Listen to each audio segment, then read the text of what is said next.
Hey, everybody. I'm Johnny B. Truant. The other fellow over there is Sean Platt. And we're the founders. You're the founder. We're at Sterling and Stone We partners. write Sterling and Stone. stories, a lot of them. We write stories, and we have, I think the company has 9 or 10 imprints now. I can't keep track of it. And we produce 36. millions of words a year that we publish. And one of the most frequent questions that we get is how, right? Like how do we produce that much, and how can I produce that much? Not me, but the person asking. That's the way that works. That's you. That's you. And so that's what we're going to talk about today is how we write better stories faster, and how we've learned that, how we've evolved that to the process we use today, and how you can do it too. Yeah, there's a lot to this too, because we used to just kind of gut our way through it. I guess we would just write as fast as we possibly could, and we would have when Johnny and I first started writing together, my other partner David Wright, who I write like horror and sci-fi with, we had our process, and we were writing serial fiction at the time with an episode a week of about, I'd say, an average of 15,000 words. And so I was used to kind of the fast production schedule, and Johnny was just kind of getting into writing fast. And when we first met, he thought that was kind of a stupid idea, writing 15,000 words a week. Like, stupid in an enviable way, not stupid in a way that meant that I actually thought it was bad. I just didn't see how it was possible. Yeah, it just seemed unreasonable, and I think that's a very common misconception that writers have is, if you're writing that fast, how could it possibly be good? And it's I've always thought of it as, well, it's no different than a showrunner. If you get these, you have a showrunner and you have kind of a writer's room for a show like Breaking Bad, like they're, or even network TV is a better example, because they really are on very strict schedules. They're turning those scripts around in a few days.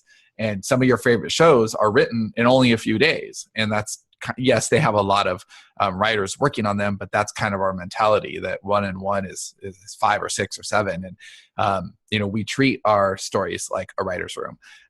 And when Johnny and I first started writing together, it was as simple as, me coming out with a very simple, like 1-page, 2-page, 3-page outline, and then Johnny turning that into a full book. And, now we're a lot more detailed.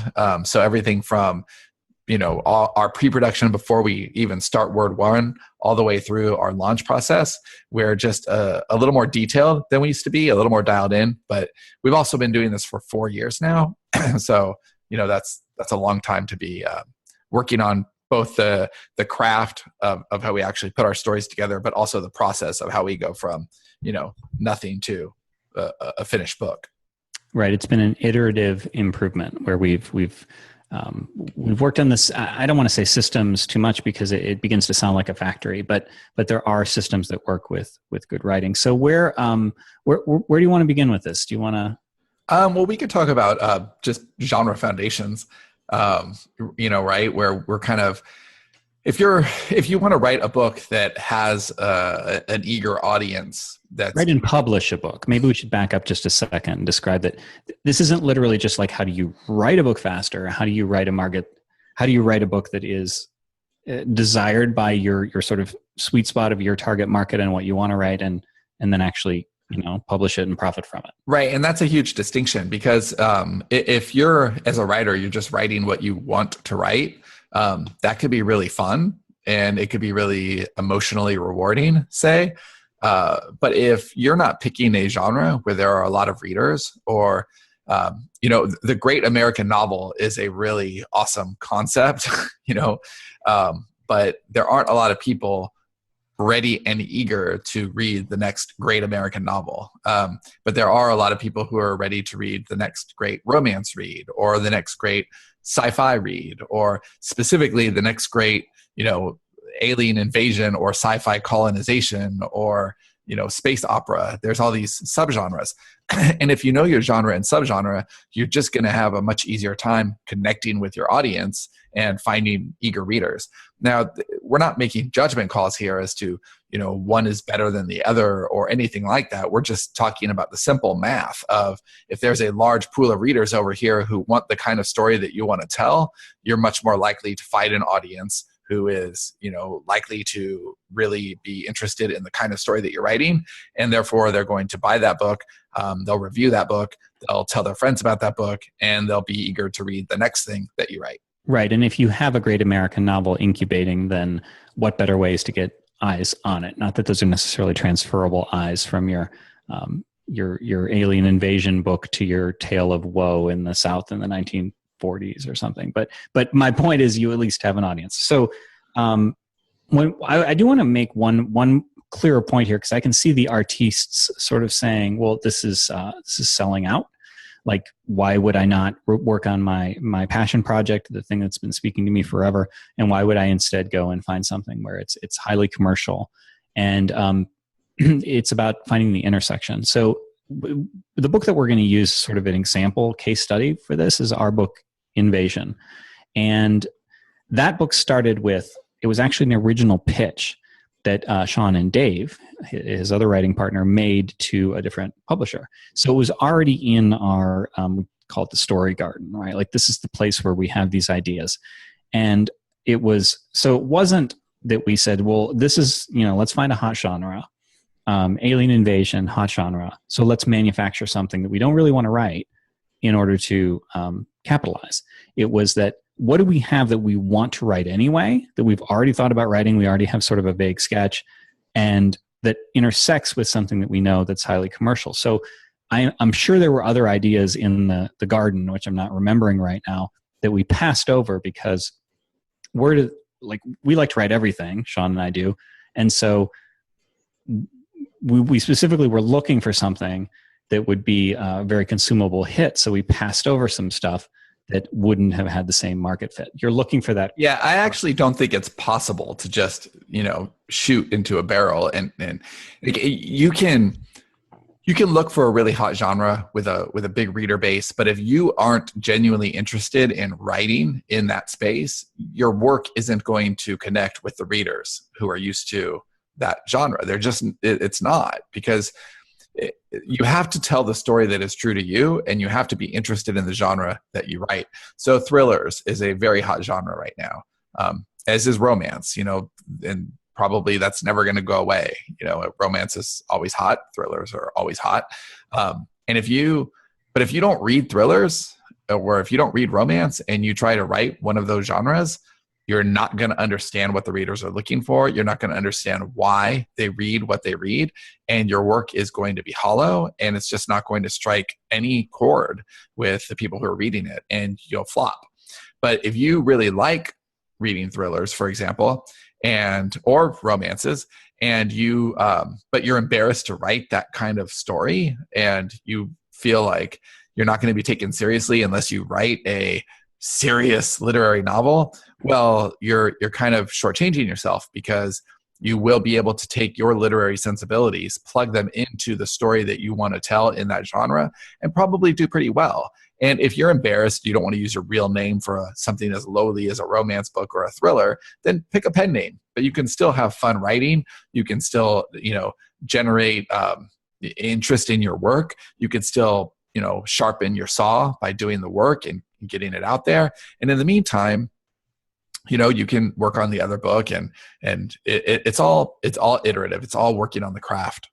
So the first step is to begin looking for those genres that are commercial and that intersect with something you might be interested in, but not genre specifically. Not genre more generally, but a specific subgenre. So in the case of Invasion, there is a subgenre on most booksellers of science fiction that is specifically alien invasion. And so you always want to find a narrow focus of rabid fans rather than a wide focus, and say, okay, well, I don't want to have aliens in it because I want it to apply to, I want the military fiction people to be interested in it too, when there's no real military in this alien invasion. You want to find that core group of ravenous fans, and you do that by narrowing down to a subgenre that's not so obscure that there's nobody in it. So you basically are going to want to look at ranking trends within a subgenre that you feel is hot, and say, okay, well, are these books ranked in the millions in this subgenre, or are they still competitive enough ranks that you can tell people are buying them? So in our case, we were looking at science fiction with alien invasion under it. And there's no that's not a coincidence that we named the book Invasion. Like, we wanted it to be very clear to people what that was about. Like, we want a clear value proposition, and you can and should go through, read a few books in the genre if you haven't already done so. You want to get a feel for what people are interested in, what people are talking about, and then look at the reviews. Positive, like 5 stars and 4 stars. 5 stars and 1 stars. See what people love about the books that they're buying and reviewing at the top of the charts, and then see what people hate. Like, this was great, but, if you're writing a romance, this was great, but the hero, I saw something with a friend of ours who they didn't like names that were unsexy. So I love this, but if the guy's name weren't Eugene, I would have loved it so much more. Now I hated it because his name was Eugene and that wasn't sexy. But that, really, looking at the 1 stars and the 5 stars will tell you all you need to know about your kind of your genre conventions, the things about that particular style of book, because the 3 stars, those are indifferent. Like, don't even waste your time. The 5 stars are going to tell you what people love about it, and the 1 stars are going to tell you what's missing, what this author didn't quite get right, what people are expecting from that genre, but didn't, that itch wasn't scratched. And if you take all of that stuff, you can really bring it into your story shopping, as we call it, or your outlining phase, and really build a stronger foundation before you even start writing. Well, so let's talk about story shopping. So story shopping is, there's a long and storied history here, which you guys won't care about, but we think that this is a 2.0 version of what we used to do a while ago, where it was very much just like a loose Cliff's Notes, where this happens, then this happens. Story shopping has evolved for us. And by the way, that's after a software product that we developed for shopping stories. And it basically, the idea is there are 3 main components to developing a story world ahead of time in advance of writing. And only one of them is actually outlining like plot stuff. The other 2 that we do are sort of cinematic conventions, and one is looking at characters, and we specifically cast characters. We say, who would play this person in a movie? And looking at locations as well, because locations are like a character in your story, so that you can begin getting a feel for the world that your people inhabit. And the characters themselves, we really want to get to know them. So we use something called a character DNA, which is, of course, built into the software. And it asks us a lot of questions. It's like your characters are all going through interviews. And so you're answering these questions, and you get to... Like, what was your earliest memory? And what do you hate about people who annoy you, or something like that? Like the sort of things you might ask a person to get a gauge on their personality. Right. And you may not use this stuff in the actual narrative itself. Probably won't, actually. Right. But it really helps you to know who these people are, so that you can write about them in a really fluid way. And that's just kind of exciting. It's definitely a sexy way to put a story together, because you know these people and you're really intimately familiar with them when you're building the outline. But it also makes the writing easier, because you're just telling stories about people that you know.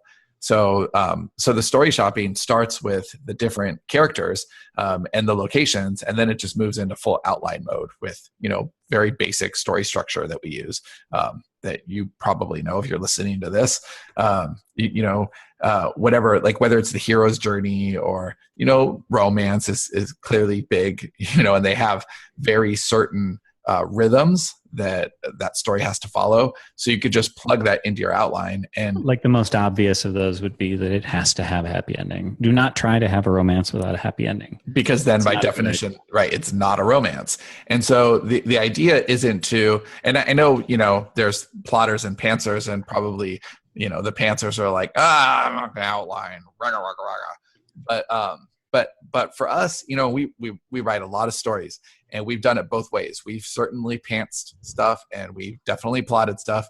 And I'll tell you, the plotted stuff is easier to write, and it's usually more reader pleasing, and you have less mistakes to fix. Well, and you don't necessarily in the way that we story shop right now, it's not as linear. It's not as delineated as plotting and pantsing, because the nature of the outline is flexible. Like, you're basically extremely right. Like, these are the points that I want to hit, or you can say, well, Bob turned left, Bob turned right, and go down to the specific granularity of things.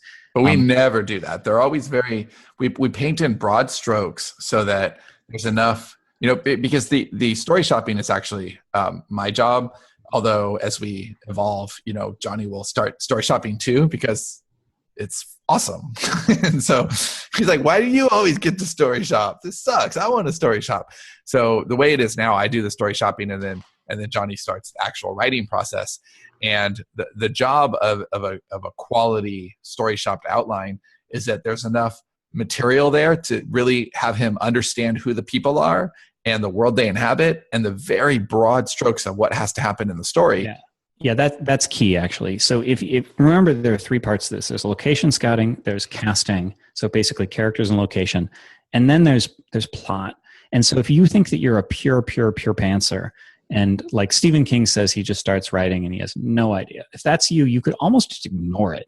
And if you don't have Story Shop to like help you create character profiles, then you can do this some other way. Just have an idea, say, write out everything that you know about a character and maybe gather some images and keep them together somehow so that you're able to cobble together a dossier of what this person might be like or what a location might be like. Not just locations like this person lives in Irvine, California, but if it's a powerful executive and how has he designed his office, like that sort of thing. Like there are sections in the software that we use to this is his den at home, and this is his office, and this is where he grew up. We had a story recently where Sean did a whole segment on like where the guy grew up, which informed his character, and that's a big deal. Yeah, writer's block often comes from either not being enthusiastic about what you're going to write or not being informed about what you're going to write. And a quality story shopped outline kind of addresses both of those things. And since Johnny, you're the one who has to take care of the writing, the first draft, do you want to talk a little bit about the writing process itself? Yeah, I mean it's going to vary by genre, and these are things that you're going to want to consider the genre closely before you begin. And so there are obvious things like tense and person. So the trend right now in romance is to write first person present tense. And the trend in science fiction, I would say, by and large, still is third person past tense. John did this versus I am doing this. And so those are the obvious things. And I think you'll find if you write multiple genres, there are different states of sort of flow that you may or may not get into. But when we were writing Invasion, since that's sort of our case study book, we were trying to do a few things. We were trying to keep the chapters short and punchy. We were trying to not have, and this is something we didn't entirely succeed in Invasion. I think we did okay, but there were, like, you don't want to have a whole lot of internal monologues. And I think later in the series, we got better at that because the people who read these want a fast pace. They just like, tell me what happened. And I want to know about if there's exposition, they want it delivered through dialogue. They wanted to move. They wanted to move. And that was the goal from Go was how can we make this book move fast?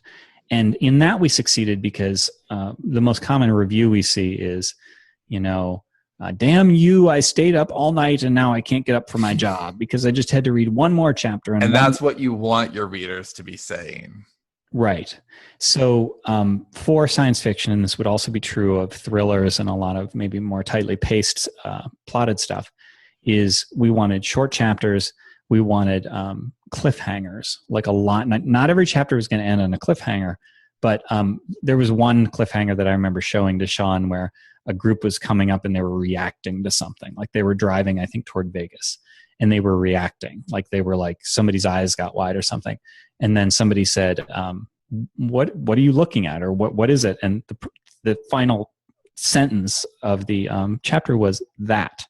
And then it clipped away to another character. So a character, a reader is going to get to the end of that chapter and go, what? Like, what is that? What do you mean, what? And so we were trying to create sort of frustrating tension pulling the story forward. But if you're writing, literary fiction isn't a great example because it's not terribly commercial. But if you are, you don't want that. You don't want a lot of cliffhangers. You want maybe a more languishing pace where there's a lot of description and music to the language. So It's going to vary depending on genre, but I feel like I've said too much. Do you have anything to hop in here before I continue? No, actually, it's knowing what your reader wants, and I think really talking about editing there is smart, because genres are different, genre conventions are different, and so knowing what kind of style you want is something you can really take care of in the editing process, because no one gets it right their first time. And one of the reasons that we believe so fully in the outlining model, even if we totally break from the outline, is the fact that, we've got a certain flow to maintain, and you can put a lot more in that draft and then clean it up in the second. But people who think, I don't want to do the work of an outline, you are doing the work of an outline. You're just doing You're doing it in the trenches. Right. Or you're doing it in the cleanup. And so for us, a lot of the editing is actually taken care of in pre-production, because we just have more clarity on the story that we're going to tell. But still, there's editing. We always have 3 drafts, if not 4, before it goes to our editor. And that means that we're really getting that story in shape. So there's some production editing that happens, as far as developmental, and knowing, okay, well, there's too much inner monologuing here. We're saying the same thing in this place.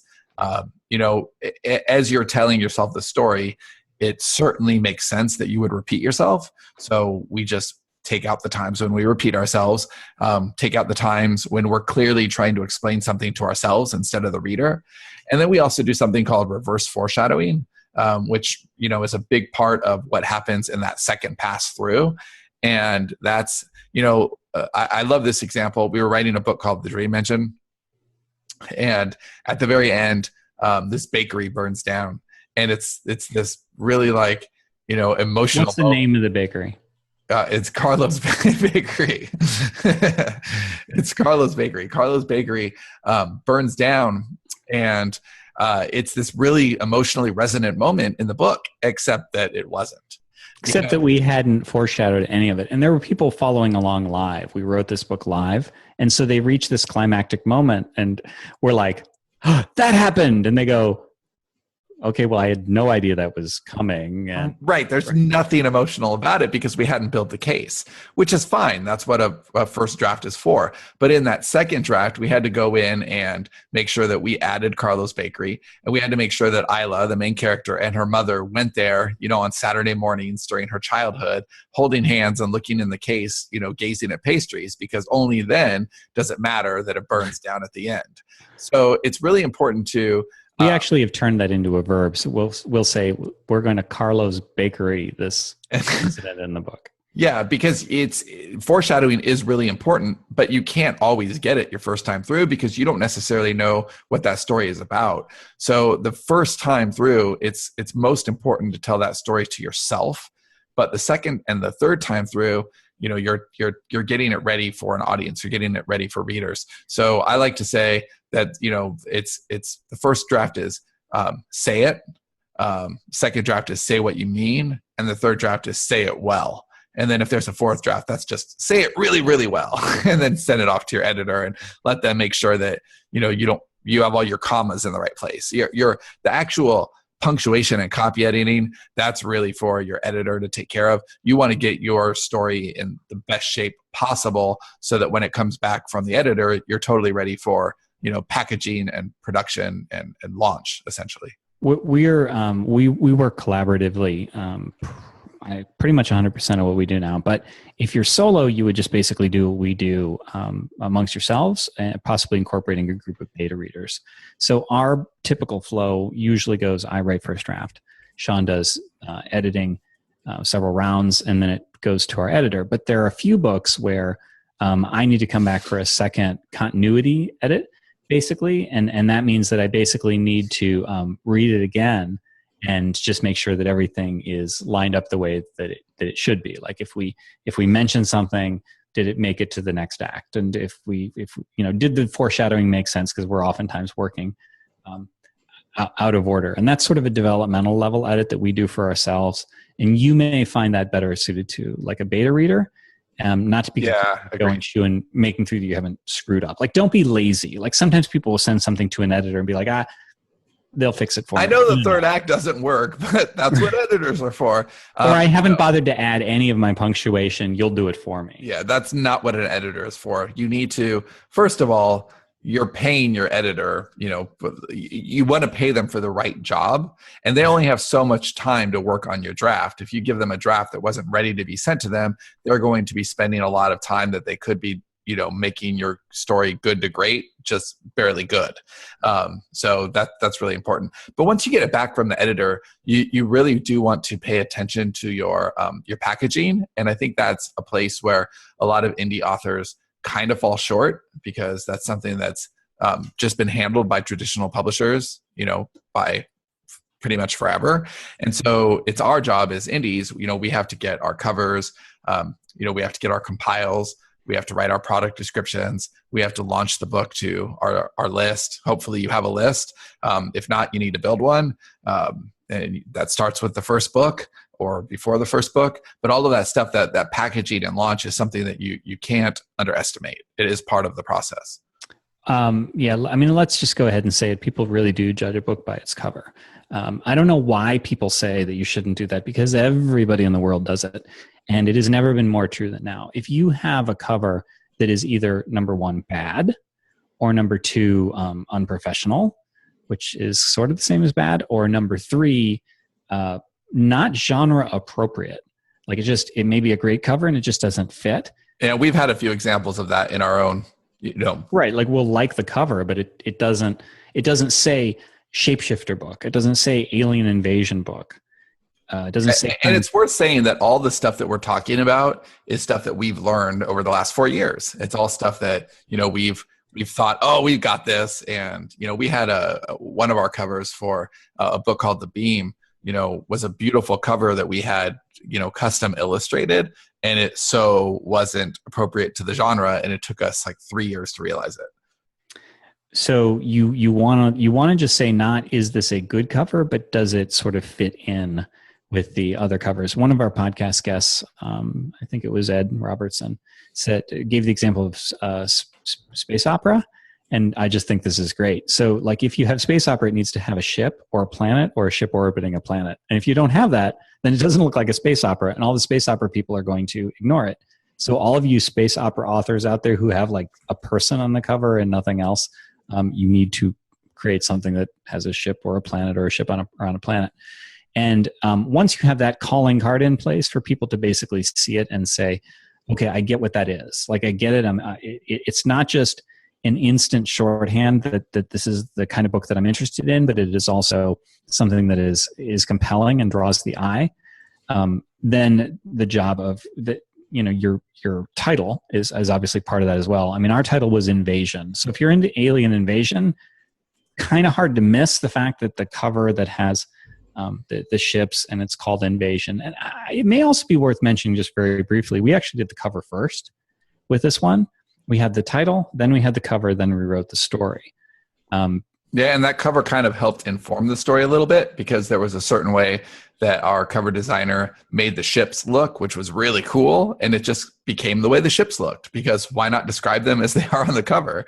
And they have a unique shape, and that shape became part of the lore in the series, which is really cool. And but again, that's all stuff that happened during the outlining Lots of process. little details of things that we've learned over the years. Yeah. And that's the thing. This is all a lot of indie publishing is frontier, and we are figuring it out as we go along and getting better and better and better. And at this point, we've brought almost 100 books to market in our little publishing company, and so we've learned a lot. We've developed our own software to make our outlines sharper. From necessity, by the way. That's the reason we did it. It's not like we said, let's just create some software. It's like, well, we need this tool to write better stories. Like, we are storytellers first. What is the best tool that we can have to make our pre-production as smooth as possible and allow us to write as many stories as we do? That was born of necessity, as are some of our other tools. And there's just a lot of minutia. I mean, we're giving you the quick version here. We're giving you the 45-minute, what can we get into you? Yeah. So if you want the actual app, at the time that we're recording this, it's still in beta. But I think you could maybe sign up for the beta. It's at getstoryshop.com. You can go there, and if you want to hear the Story Shop, the stuff that we've talked about in condensing to 40 minutes, we're going to do a 10-hour boot camp, something much longer, that starts, I think it's June 13th. It's June 13th, and it's free, which is important. It's 3 to 5 Eastern time, Monday through Friday of that week. So starting June 13th, Monday through Friday, 3 to 5 p.m., and it's free. And that's at sterlingandstone.net/bootcamp, which you can sign up for that. And you sign up there and you can get that and observe it, watch it. Yeah, so that is free, and it's basically all the stuff that we just talked about, but elaborated. So if we talked about pre-production, we'll actually spend a whole day just talking about pre-production, answering questions. And you don't need to be there live, by the way. You just need to watch within 24 hours. Yeah, you will need to be there live to ask questions. Right. But if you have a question, probably somebody else has a question too, and it will be asked. But the details of what we've learned about launch and promotion and the best ways to write blurbs and, it's just a ton of stuff. Building email lists and email sequences and all this stuff that we just can't fit in. We'll discuss a lot more of that in the boot camp. Right. So anyway, I guess that's it. Our final sign off would be, again, if you are interested in that boot camp, it's sterlingandstone.net/bootcamp. And I'll mention Story Shop one more time if you're curious about that. It's getstoryshop.com. And we're Johnny and Sean from Sterling and Stone. Thanks for listening. Thanks, everybody.